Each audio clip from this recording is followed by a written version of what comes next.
E aí galera, tudo bem com vocês? Antes de começar a estudar para uma prova, é fundamental que vocês conheçam as características daquela prova. Principalmente quando a gente fala de uma prova como o Enem. Uma prova que é diferente de todos os outros vestibulares. Foi pensando nisso que eu trouxe esse projeto para vocês. Esse projeto se chama Enem 5 vídeos. Justamente porque a gente vai ter 5 vídeos, um para cada área do Enem, em que eu vou mostrar para vocês detalhadamente como estudar do zero e da melhor forma possível para cada uma dessas áreas. A gente vai iniciar esse projeto falando sobre matemática. A prova que é o maior monstro, o maior bicho-papão para a grande maioria dos estudantes.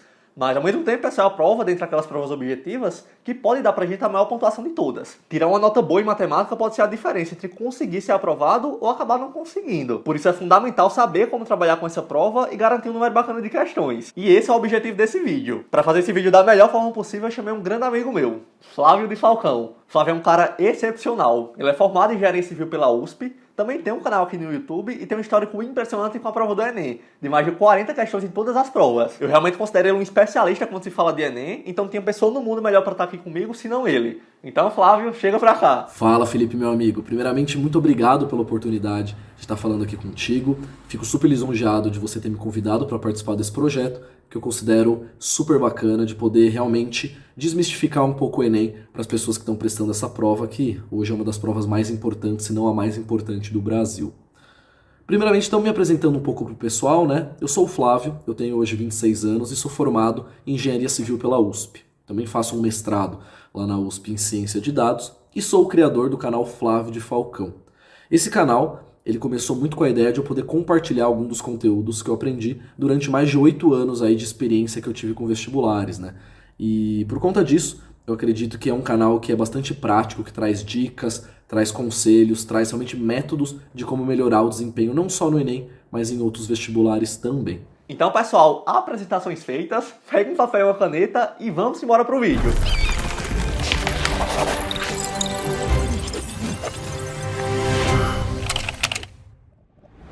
Então bora lá, pessoal. De forma geral, matemática é uma prova que é cobrada no segundo domingo de prova. No primeiro dia a gente vai ter humanas, linguagens e a redação. E no segundo dia a gente vai ter ciências da natureza junto com matemática, cada um com 45 questões. A matemática é uma área que é extremamente prática, então o contato que tu vai ter com videoaulas, com livros, ele precisa ser muito curto. Muitas pessoas que têm condição de pagar por um cursinho se jogam dentro de uma sala de aula e passam o dia inteiro vendo o professor dar aula de matemática. E ainda tem uns bonitinhos que tem a audácia de se amostrar. Pessoal, quem faz isso, quem passa o dia inteiro assistindo aula de matemática, tá dando um tiro no pé. Diferente da preparação para as outras áreas da prova, a preparação para matemática ela deve ser majoritariamente voltada para a resolução de exercícios. Então quer dizer que eu não preciso estudar por videoaulas e por livros, Felipe? Não é isso, tu precisa. Só que esse contato com a teoria precisa ser rápido, precisa ser direto. Entendeu o assunto? Entendi. Então vai-se embora fazer exercício. Para matemática, o teu investimento precisa ser cerca de 20% em teoria, em aulas, em leitura, e 80% em exercícios e simulados. Inclusive, pessoal, há algum tempo eu montei para vocês a minha playlist de matemática. Uma playlist com videoaulas gratuitas de professores aqui do YouTube, que eu considero mais que suficiente para preparar vocês. São videoaulas muito completas, diretas, aulas didáticas e que fornecem tudo o que tu precisa para ter uma boa preparação para a prova. Eu sempre estou atualizando ela, então para quem quiser conhecer, eu vou deixar o link dela aqui na descrição.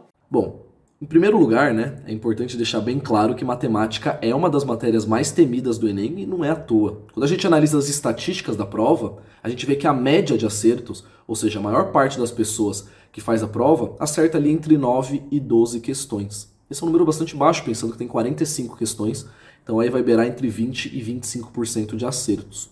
Mas o que pouca gente sabe, que é uma coisa que eu gosto de colocar aí como a primeira dica, o primeiro ponto para realmente ir bem no Enem em matemática, é que a prova de matemática ela cobra poucos conteúdos em muitas questões. Então é possível você tirar uma nota alta, tirar uma nota satisfatória, mesmo sabendo uma porcentagem baixa dos conteúdos. Sabendo disso, né, eu estimo pela análise dos últimos 10 anos das provas do Enem que eu fiz, que mais ou menos 20 a 30% dos conteúdos de matemática conseguem te gerar 60 a 70% dos acertos. Essa é uma proporção bem legal, né? Porque se você consegue acertar essa quantidade de questões, que vai ser por volta de 25, 30 questões, você tem um potencial bastante grande de ficar com uma nota aí de 700, 750, que para muita gente já é mais do que suficiente, estudando apenas conteúdos mais básicos, mais fundamentais. E esse é um erro bastante comum que eu vejo o pessoal cometendo, né? Procurando técnicas, procurando dicas avançadas, quando muitas vezes o básico não está bem feito ainda, né?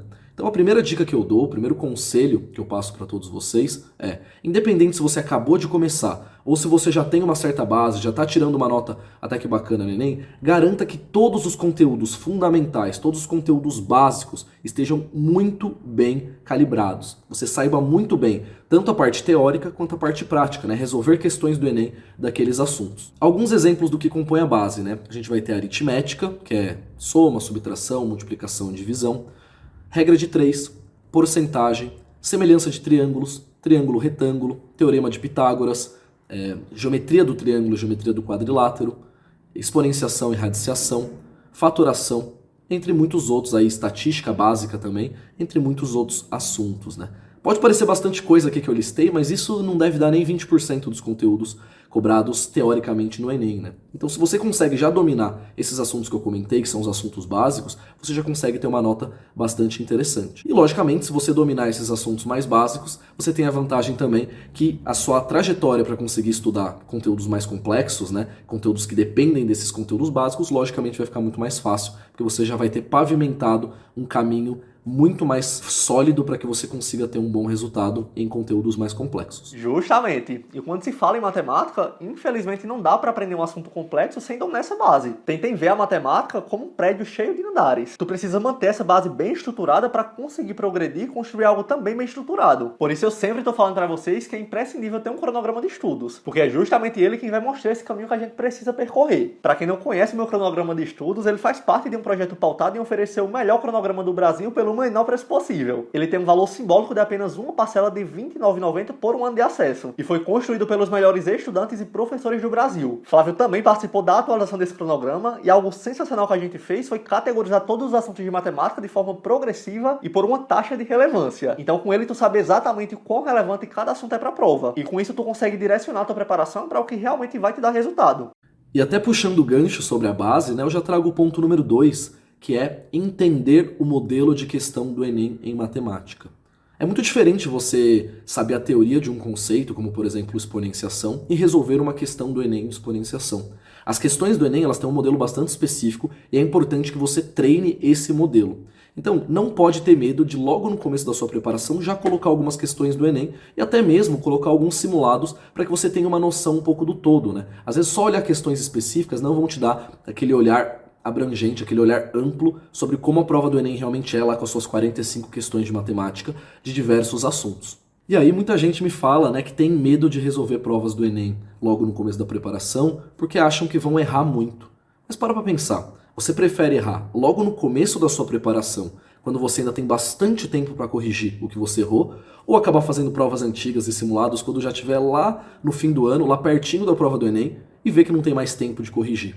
Então é isso que eu trago como um ponto bastante importante. Não tenha medo de fazer simulados, não tenha medo de fazer provas antigas, porque elas vão te dar duas vantagens principais. Primeiro, você vai se acostumar com o modelo de prova do Enem, você vai entender um pouco como funciona, tanto a parte de como as questões são cobradas, quanto também o tempo que você tem mais ou menos para fazer cada uma das questões, como também você vai identificar lacunas que você pode corrigir. Então se você erra ali uma questão de probabilidade, é uma oportunidade de você estudar esse tema e conseguir, logicamente, melhorar na próxima prova que você fizer, chegando muito mais bem preparado no dia do Enem. E assim, pessoal, matemática é uma matéria que é extremamente ampla. Não é à toa que ela te persegue desde que tu se entende por gente. Mas no Enem, felizmente, os assuntos são bem mais delimitados. Diferente de outros vestibulares tradicionais, como a FUVEST, a Unesp, a gente vê que o Enem, ele dá um foco em poucos assuntos muito específicos e que o padrão de questões da prova não muda. Ele é o mesmo. A gente tem muitas questões simples e triviais e pouquíssimas questões que são realmente complexas. A verdade é que a gente todo ano vê questões se repetindo. Não de forma literal, obviamente, mas a gente vê o mesmo assunto sendo contextualizado de outra forma. Claro que quando tu só assiste videoaula e não pratica, isso é difícil de ser visto. Tu não consegue ver com tanta facilidade. Tu acha realmente a prova do Enem de forma geral muito complexa. No entanto, quando tu destina a tua preparação para essa parte prática, para exercícios e simulados, claramente tu consegue identificar esse padrão de questões. Então conhecer esse perfil de questões da prova e compreender essa distinção de dificuldade é um critério que ele é fundamental para tu estudar para a prova de matemática do Enem. Eu falo isso porque conhecendo esse padrão de questões a gente vai saber o que vai encontrar na prova. E melhor ainda, saber o que não vai encontrar na prova. Números complexos, função composta e modular, PG, binômio de Newton, equações polinomiais, matriz, são assuntos que não caem na prova, por exemplo. E conhecendo o padrão de questões da prova, a gente consequentemente aprende a investir nosso tempo no que realmente importa. É exatamente isso, Felipe. Eu concordo bastante com você. E eu até já engato agora o terceiro ponto, que é bem conectado com o segundo, que é não apenas faça simulados, mas tenha uma estratégia clara de gerenciamento de tempo. O Enem é uma prova bastante corrida, né? Porque realmente são 90 questões para serem feitas em 5 horas, pensando que são questões técnicas de matemática e de ciências da natureza. Então, não ter uma estratégia de prova, não ter uma estratégia de gerenciamento do seu tempo, vai trazer grandes dificuldades para que você consiga resolver a prova por completo. É bastante comum, né? Alguns estudantes virem falar para mim depois da prova que se tivessem mais tempo conseguiriam ter tirado uma nota maior. Então se prepare, saiba quanto tempo você tem e crie uma estratégia de prova que realmente funcione.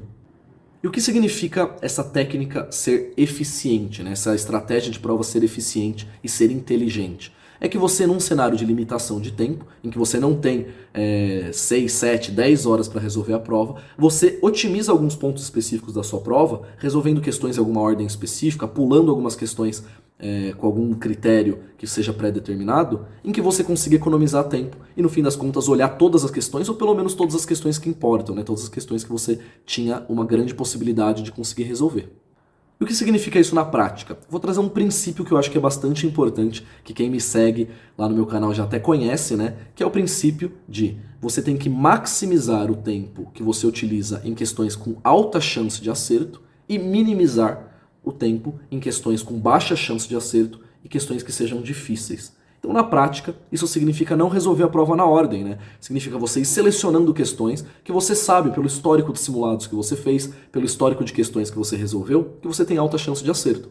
E questões que sejam mais fáceis, né? Você pega ali uma questão de aritmética, uma questão de exponenciação, uma questão de gráfico, que são as questões normalmente mais fáceis e que você tem alta chance de acerto e resolve logo de cara, numa primeira passada, num primeiro momento. E questões mais complicadas, que historicamente você já sabe que você tem dificuldade, como questões de logaritmo, questões de probabilidade, questões de geometria analítica, você pode até olhar, mas você gasta no máximo 10, 15 segundos e já pula, deixando essas questões para o final. Assim, não só você otimiza o seu tempo conseguindo resolver mais questões, como você prioriza também a TRI, né? A gente sabe muito bem que a TRI funciona de forma a priorizar os pontos em questões que sejam mais fáceis do que questões mais difíceis. Então, se você consegue acertar 30 questões de 45, mas as 30 são bastante coerentes, você vai ter uma nota bastante satisfatória. Enquanto que se você acertar 30 e os seus acertos forem muito concentrados em questões difíceis que você acabou priorizando, isso vai te trazer uma diminuição da nota. Então, ele é um princípio que ajuda em 2 pontos, né? Ajuda tanto no aumento da sua nota no ponto de vista da TRI, quanto também em mais acertos. Então, pessoal, recapitulando. Primeiro, quando tu for estudar matemática, não foca em teoria. Assista um vídeo, lê um texto que vai direto ao ponto e já corre para os exercícios. Não gasta, pelo amor de Deus, a tua preparação apenas com aula. Segundo ponto, foca em matemática básica e estuda só os assuntos mais relevantes de matemática avançada. Para isso, o meu cronograma te ajuda muito porque ele mostra o que realmente é mais relevante em porcentagem. Terceiro ponto, conheça o padrão de questões da prova. E como é que a gente faz isso, Felipe? Com exercícios e com simulados. E para finalizar, ao longo de toda a tua preparação, foco no desenvolvimento de uma estratégia de resolução de prova. E é isso, pessoal. É assim que se estuda matemática. Não tem firula, não tem mágica, não tem mistério. É dessa forma que você se prepara para fazer a melhor prova da tua vida. Bem, novamente eu gostaria de agradecer a oportunidade. Muito obrigado, Felipe, por ter fornecido aí esse espaço para a gente conversar um pouquinho sobre a prova do Enem em matemática. E se você gostou do conteúdo, não se esquece de se inscrever no canal do Felipe e dar uma olhadinha lá no meu canal também, que tem bastante coisa. Tem até uma playlist que eu deixei selecionada aqui, especificamente com todos os vídeos que eu fiz sobre matemática. Mais uma vez, aqui na descrição tá o link do canal de Flávio. Então vão lá conhecer que vocês não vão se arrepender. Além de matemática, ela tem várias estratégias de estudo para as outras áreas da prova do Enem. E além disso, pessoal, o Flávio fez uma playlist de matemática para vocês. Olha só que ser maravilhoso. Com todos os vídeos do canal dele sobre matemática, para vocês realmente aprofundarem o que a gente discutiu hoje aqui. Então não deixem de passar lá para dar uma força. Beleza? E no mais é isso, pessoal. Até o próximo vídeo. Tamo junto e valeu!